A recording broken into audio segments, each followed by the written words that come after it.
Olá, como é que você tá? Tudo bom? Chegamos hoje, né, ao nosso último vídeo da série que a gente está vendo ao longo dessa semana, né, sobre ser discípulo. Só recapitulando pra gente lembrar, né, a gente viu algumas etapas, né, algumas ações que nós devemos fazer inicialmente para começar a seguir Jesus, para ser discípulo de Jesus, e também são ações que nós devemos permanecer fazendo, né, que a gente viu sobre o ir, que é da gente ir a Jesus e permanecer nele, da gente ver o que Jesus está fazendo e ver isso diariamente, da gente negar, né? Da gente negar nossos desejos, nossas vontades, da gente nos negarmos. E a gente viu, né, no vídeo de ontem sobre seguir Jesus, que é um seguir de discípulo, que é um seguir de quem imita os passos e os exemplos do seu mestre, no nosso caso, o próprio Jesus, né? Bom, e hoje nós vamos ver a ação do próprio Cristo em nós, né? Que é o que ele fará.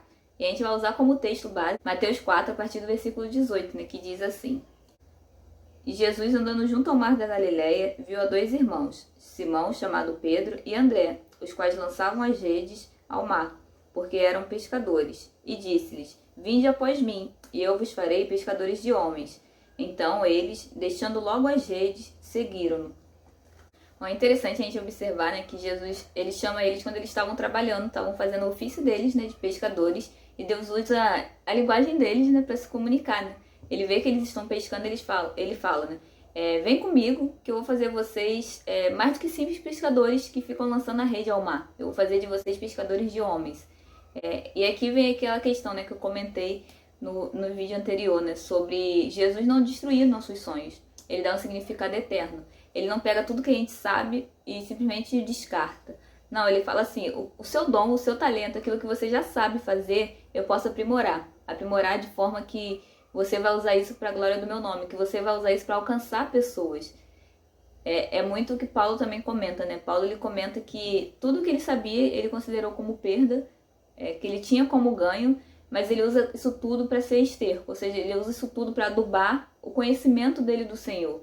Então eu entendo que tudo que nós temos hoje, tudo que nós sabemos, os conhecimentos que nós adquirimos ao longo da vida, devem ser usados para servir como adubo, como algo que vai fertilizar a terra, que vai ajudar o nosso conhecimento do Senhor, no nosso conhecimento de Deus, de quem Ele é. Então tudo que nós temos hoje nós podemos usar para a glória de Deus. Eu gosto muito quando eu leio assim na Bíblia algo quando Jesus fala que Ele vai fazer, ou que o Espírito Santo vai fazer em nós, porque isso demonstra a nossa dependência dele, né? E demonstra a nossa não capacidade de fazer essas coisas, né? Quando Jesus ele subiu ao céu, quando ele voltou para o Pai, né? Ele fala que não ia nos deixar órfãos, mas ia nos enviar o seu Espírito, o Espírito Santo. E ele fala para os seus discípulos, né? Permaneçam aí até que do alto desça sobre vocês o Espírito, que vai lhes dar virtude, que vai lhes dar poder, para que vocês sejam minha testemunha. Interessante, né, a gente ver que, na verdade, a obra que nós vamos a fazer em nome de Cristo, para Cristo, na verdade quem faz é o próprio Espírito Santo através de nós. E isso demonstra a nossa dependência dele, né, que é o que diz também em João 15, né, diz assim, né, eu sou a videira verdadeira e o meu pai é o agricultor. Todo ramo que estando em mim não dá fruto, ele corta, e todo aquele que dá fruto, ele poda, para que dê mais fruto ainda. Aí no versículo 4 ele fala: Permaneçam em mim, e eu permanecerei em vocês. Nenhum ramo pode dar fruto por si mesmo, se não permanecer na videira. Vocês também não podem dar fruto, se não permanecerem em mim. Eu sou a videira, vocês são os ramos. Se alguém permanecer em mim, e eu nele, esse dará muito fruto, pois sem mim vocês não podem fazer coisa alguma. Bom, nesse texto, né, nós vemos Jesus dizer que o próprio Pai iria nos podar em alguns momentos para que a gente desse mais fruto. E é interessante isso, né? Que ele fala aquele que já dá fruto. Ou seja, você que já é discípulo de Cristo, você que entendeu os passos que a gente viu até hoje, você que é um seguidor de Cristo, que está buscando seguir os seus exemplos. Então você que já está nele, agora para você prosseguir em conhecê-lo, para você crescer espiritualmente, você vai precisar ser podado. E isso evidencia, né, aquela questão do negar-se, que acaba sendo uma etapa que a gente vai ter assim continuamente. De tempos em tempos, nós seremos podados pelo Senhor. E essa poda não é algo ruim, é para que a gente dê mais fruto. Então, estar em Cristo, permanecer nele, seguir o exemplo de Cristo, ser discípulo de Cristo, envolve também ser podado. Porque é Ele que vai fazer de nós pescadores de homens. É Ele que vai fazer de nós suas testemunhas. E para isso nós precisamos estar de acordo com a sua vontade. Para isso nós precisamos ser quem Ele quer que nós sejamos. E isso envolve todo esse processo, né, de ser moldado por Ele. Bom, eu vou tentar assim dar um exemplo da minha própria vida, de forma simplificada. Não sei se vou conseguir, porque eu não sou boa em resumos, mas eu vou tentar encurtar, né? Vamos dizer assim, né? Bom, quando eu era criança, bem mais nova, né? Tipo, na época da alfabetização, eu nunca gostei de ler em público, né? Na verdade, muito tímida. Então, se falasse pra eu ler em público, eu preferia até ganhar falta na aula. E olha que eu gostava de estudar, hein? E eu lembro que isso ficou muito marcante, assim, nessa época. Quando chamavam meu nome pra ler, eu tentava até me esconder, se fosse possível, né? E com 12 anos, isso mudou. Com 12 anos, eu estava numa EBD, né, na escola dominical, para adolescente, né, pré-adolescente. E a minha turma ia apresentar, né, a lição, ia falar alguma coisa sobre a lição. E aí o ler em público deixou de ser algo obrigatório, eu não era mais forçada, mas era opcional. E aí perguntou se eu queria ir e eu fui apresentar, né. E eu lembro que aquela foi a primeira vez que eu li em público sem me sentir obrigada e sem me sentir mal por isso, né. E com 14 anos eu tive a minha primeira experiência, né, pregando na minha igreja. A minha igreja não é muito grande, eram só pessoas conhecidas, mas ainda assim foi um desafio bem grande, né? E eu pude ver, né, a diferença que surgiu ao longo desses anos, né? Dessa questão do próprio falar em público, de hoje já ter ido para outros países para levar a palavra, para compartilhar o evangelho com pessoas desconhecidas em outro idioma. E como isso tudo mostra a diferença, né, da Bárbara que eu era quando criança, quando adolescente, e da Bárbara que eu sou hoje. E isso tudo aconteceu por quê? Porque ao longo desses anos, Deus tem me moldado. Deus, ele conhece melhor do que eu mesmo os dons e talentos que eu tenho, e ele molda isso de forma que isso glorifique a Ele.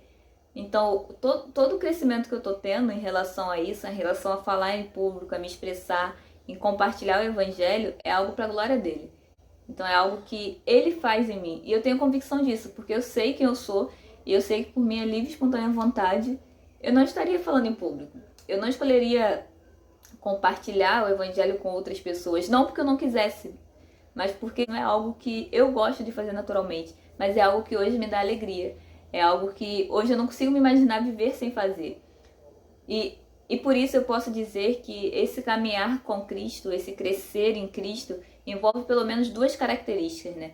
Primeiro, a gente entender que nós somos dependentes dele. É ele quem está fazendo a obra. É no poder do seu Espírito que nós vamos, é no poder do seu Espírito que nós podemos compartilhar o Evangelho, é no poder do Espírito Santo que nós vamos crescer espiritualmente, né? O segundo ponto muito importante é a questão de permanecer confiando em Deus, permanecer confiando em Cristo e ter paciência, porque ser moldado leva tempo. Ser moldado leva tempo. Às vezes nós queremos fazer a vontade de Deus e nós parecemos entender o que seria ideal para fazermos e nós queremos fazer tudo logo. Mas a vontade de Deus ela é feita no tempo dele. Então é importante nós sabermos que muitas vezes nós vamos ter que esperar o tempo de Deus. Mas esse esperar o tempo de Deus não significa que nós estamos parados, estagnados em alguma coisa. Significa que nós estamos tendo a oportunidade de aprender algo com Ele. Porque o Senhor a todo dia tem algo para nos falar, tem algo para nos ensinar. E às vezes nós precisamos passar por isso, nós precisamos aprender algo hoje que nós vamos usar mais à frente. Mas a gente não sabe. Então às vezes a gente quer acelerar tudo. Mas não tente fazer isso, não tente acelerar os processos, não tente avançar etapas. Viva o que Deus tem para você hoje. Experimente a vontade de Deus para você hoje. Algo que se eu puder aconselhar você, como sendo discípulo de Cristo, a viver e a buscar, a experimentar, né, esse fazer de Cristo na sua vida, é que você busque conhecer a vontade de Deus para o seu dia. Não busque se preocupar muito no que você vai fazer daqui a 5 anos. Busque entender o que Deus espera de você hoje. Eu assisti uma palestra, né, que o palestrante ele comentou, né, que se a gente viver a vontade de Deus, a gente conhecer a vontade de Deus para nós daqui a 10 minutos e fizermos a vontade dele daqui a 10 minutos, a gente vai viver uma vida toda na vontade de Deus, porque a cada 10 minutos nós vamos estar experimentando a vontade de Deus. Então, eu quero encerrar essa série de vídeos, né, falando sobre ser discípulo, dizendo para você que Jesus ele está fazendo uma boa obra, que Jesus ele está trabalhando, que Deus ele está te moldando e que Deus ele tem um plano para sua vida. Mas para isso você tem que buscá-lo diariamente. Para isso você tem que permanecer nele e confiar e entender que você é dependente dele, que sem ele você não vai conseguir fazer nada. Então é isso. Prossiga em conhecer o Senhor. Por mais que você já tenha anos como cristão, como discípulo de Cristo, nunca conhecemos o suficiente do Senhor. Deus é eterno. Então nós temos muito para conhecer de Deus, e por mais que a gente busque, estude, busque o conhecimento de fato, né, a gente nunca vai conhecer plenamente o Senhor, pelo menos não aqui. Então você permita também ser moldado por Deus e entenda que o ser moldado pelo Senhor é algo bom, é algo que Ele está nos fazendo para que a gente venha dar mais fruto para Ele. E eu acredito que a vontade de todo discípulo é essa, né? Se a gente está imitando os passos de Cristo, se a gente está buscando seguir e viver o exemplo dele, nós queremos dar mais fruto, nós queremos fazer igual Paulo, né? Que fala, sede meus imitadores porque eu sou de Cristo. E para isso a gente precisa ser moldado, a gente precisa estar alinhado à vontade de Deus. Bom, eu quero aproveitar, né, que esse é o último vídeo da série para agradecer você que esteve acompanhando esses vídeos. Se você não acompanhou, procura aí no canal, né? São 5 vídeos, esse é o último, né, da série. E para você deixar nos comentários, né, o que você achou, o que você acha, se foi algo relevante ou não para você, né? Porque meu desejo com esses vídeos é que de alguma forma eu possa estar contribuindo, né, para o seu crescimento, para a sua edificação. Então, se isso aconteceu, o objetivo desse vídeo foi alcançado, né? E eu espero realmente que a gente possa ter aprendido um pouco, né, durante essa semana sobre o ser discípulo. E se você tiver alguma dúvida, quiser fazer alguma pergunta, algum comentário, fique à vontade, é só colocar aí, né? Se você quiser saber também um pouco mais, né, sobre a minha vida, sobre o meu ministério, sobre o que eu faço hoje, né? Tem um vídeo aí que tá na descrição dos vídeos, tem um link pro vídeo. E pode ficar à vontade para entrar em contato. Bom, então é isso, gente, que nós possamos conhecer, né, e prosseguir em conhecer o Senhor e a cada dia estarmos crescendo espiritualmente, né? E estarmos sendo discípulos melhores de Cristo, né? Deus te abençoe.